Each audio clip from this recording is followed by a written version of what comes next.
नमस्कार। हम सभा रिंकी लोकगीत के माध्यम से एक बेटी विवाह गीत गाए जातनी। अगर अच्छा लगी तो लाइक कमेंट सब्सक्राइब करें लोग। बेटी जे पेनेली कुसुमा साड़ी हो, मंदिर झलके लाला। बेटी जे पेनेली कुसुमा साड़ी हो, मंदिर झलके लाला। जब डोली घुमेला पश्चिमा माहे हो, मंदिर सुना भैले हमार। जब डोली घुमेला पश्चिमा माहे हो, मंदिर सुना भैले हमार।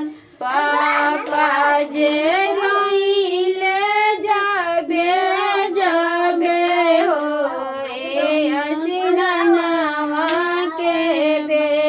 पापा जे रोइले जाबे जाबे हो, ए हसीनावा के बे। आज मोरा बेटी सासुरवा गईली हो, के दिए पानिया चला। आज मोरा बेटी सासुरवा गईली हो, के दिए गलिया हमार।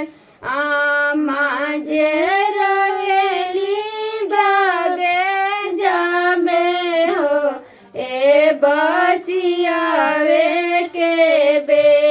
आमा जे रहेली जाबे जाबे हो, ए बसियावे के बे। आज मोरा बेटी सासुरवा गईली हो, के खैया बसिया हमार। आज मोरा बेटी सासुरवा गईली हो, के खैया बसिया हमार। भाभी जे रहेली जाबे जाबे हो, ए कलेउए के बे।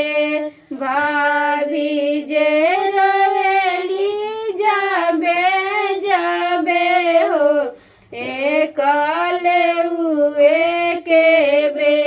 आज मोरा ननद ससुरवा गईली हो, कठवती भरल बा हमार।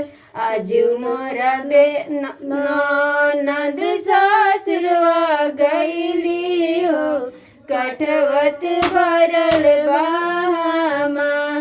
भैया जे रवेले जाबे जाबे हो, ए कवल जिया के बे। भैया जे रवेले जाबे जाबे हो, ए कवल जिया के बे। आज मोरा दीदी ससुरवा गईली हो, के दिए नाश्ता बना। आज मोरा दीदी ससुरवा गईली हो, के दिए ना